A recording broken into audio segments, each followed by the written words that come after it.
Et j'ai maintenant le plaisir de donner la parole à Madame María Isabel Salvador. Vous avez la parole, Madame. Merci, Madame la Présidente. Madame la Présidente, distinguished members of the Council, Excellencies, colleagues, ladies and gentlemen. Since my last briefing to this Council in July, the situation in Haiti has regrettably worsened. There are more than 700,000 internally displaced persons, which means 22% increase in the last 3 months. The political process, despite initial advances, which I reported already in July, is now facing significant challenges, turning hope into deep concern. The security situation remains extremely fragile, with renewed peaks of acute violence.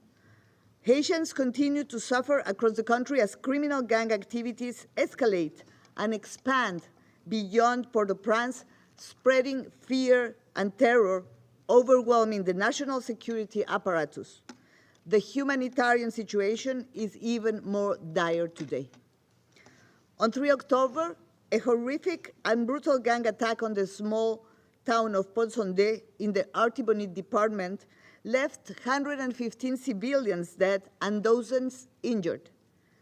The attack highlighted the insecurity in which Haitians are forced to live and has further exacerbated the humanitarian crisis. This horrific event, which shocked the country, drove thousands of residents to flee their homes, seeking refuge in other areas, and is yet another reminder of the deepening insecurity that continues to wreak havoc on the daily lives of Haitian people. Gangs are also attacking in the sea. Small boats transporting civilians from the capital to other areas in Haiti have been attacked. Personnel of international cargo freight companies have been kidnapped, causing international freight companies to suspend services to Haiti.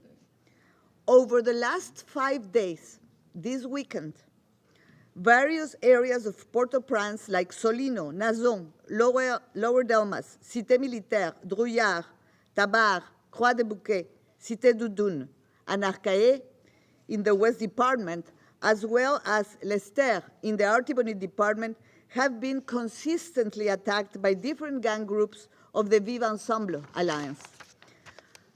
Je tiens à souligner l'impact dévastateur de cette violence sur la population haïtienne.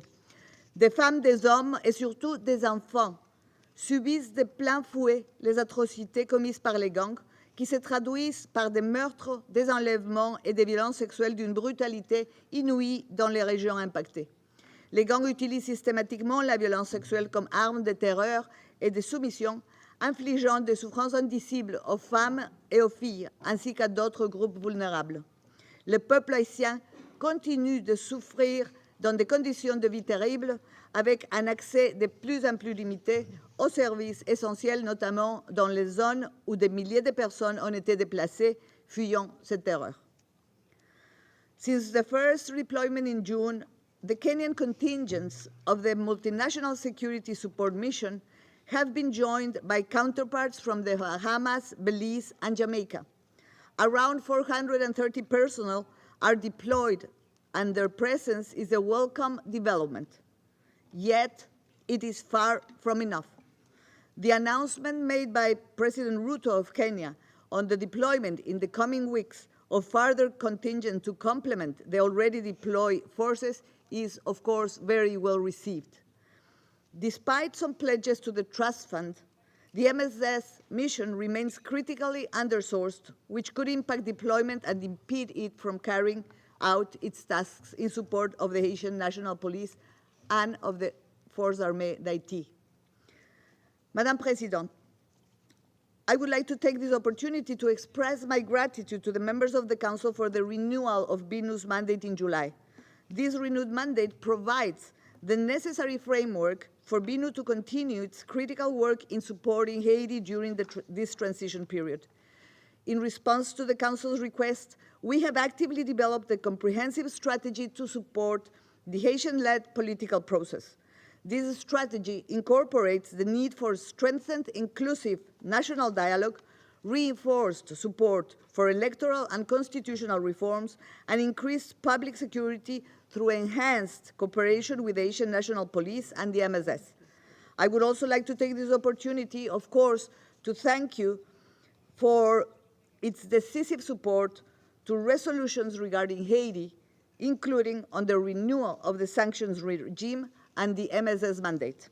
Excellencies, throughout the reporting period, the limited progress achieved by national authorities in implementing transitional governance arrangements agreed upon have been seriously overshadowed by increasing divergences within the dual-headed executive. On 7 October, Mr. Leslie Voltaire succeeded Monsieur Edgar Leblanc as president of the Transitional Presidential Council in a modified order of the pro tempore presidency of the TPC amidst corruption allegations against 3 of its members. Tensions between the TPC and the government have augmented. As a result, public frustration over the conflictual dynamics affecting the work of the transitional authorities has increased and is eroding trust in the current political process.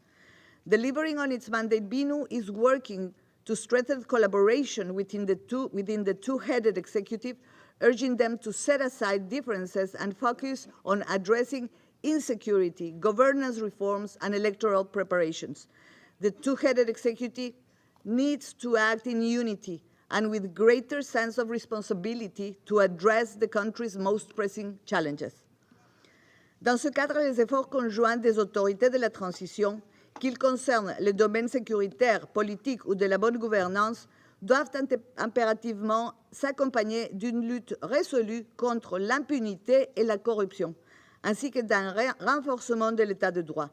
Les renforcements des institutions judiciaires haïtiennes et leur capacité à travailler en toute indépendance afin que justice soit rendue demeurent fondamentaux pour rétablir et consolider la confiance des citoyens dans leurs dirigeants et l'administration publique. The Transitional Presidential Council mandated a national conference, an inclusive multi-stakeholder mechanism to provide recommendations on constitutional reforms, the development of a new social contract, and the redefinition of state-society relations, including reforms to the judicial system and the organization of state institutions. Empowering, enabling, and supporting the work of the National Conference is urgent, including to avoid delays in the implementation of its mandate, which could have a negative impact on the electoral timetable. The nomination and installation on 18 October of 7 out of 9 members of the Provisional Electoral Council in their functions is a first step in the right direction. Nevertheless, the full establishment of the Provisional Electoral Council is urgently required. I urge the remaining sectors to nominate their representatives promptly to allow the completion of the Provisional Electoral Council. Active participation of all sectors is crucial and allow for electoral preparations to move forward at full speed, including with regards to the roadmap as requested by this Council. Women and human rights sectors cannot be absent from this process. Further delays will necessarily have an impact on the agreed electoral timeline. Excellencies, the humanitarian situation remains extremely dire. Food insecurity affects nearly half of the population, and gun control over key access roads has severely disrupted the distribution of essential goods and services. As a result, prices have increased, and many communities are on the verge of collapse due to food shortages and the ongoing violence that has left large swaths of agricultural land unproductive.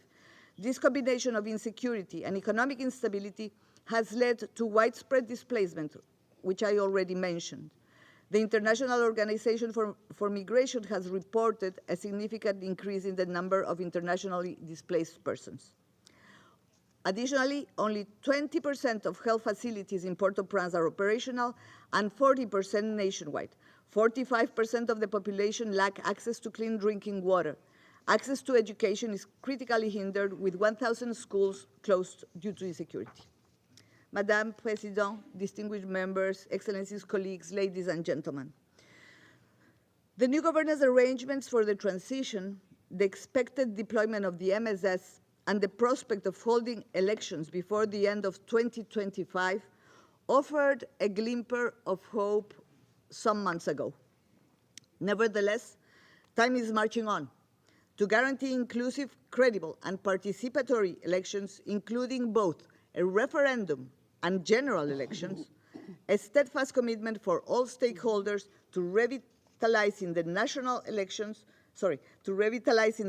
consensus and placing national interests above their own is of the essence. It is only through unwavering dedication to the implementation of the commitments agreed upon in March 2024 that the elections can truly contribute to restoring governance and stability in Haiti. Further efforts are needed to rebuild public trust and ensure the legitimacy of the political process. Support to the Haitian security apparatus and funding of the MSS are fundamental. La voie à suivre pour Haïti est semée d'embûches.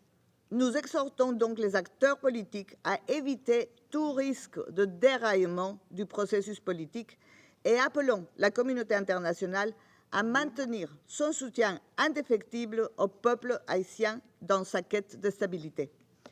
Le BINUH, en coopération avec ses partenaires, continuera à fournir le soutien stratégique nécessaire pour naviguer cette période critique. Les progrès sur le plan politique, l'amélioration de la sécurité et les mesures ciblées contre tous les fauteurs de troubles qui continuent de menacer le cheminement d'Haïti vers la restauration des institutions démocratiques resteront essentiels à l'avenir. La résilience et la force du peuple haïtien sont extraordinaires et méritent notre soutien indéfectible sur tous les fronts.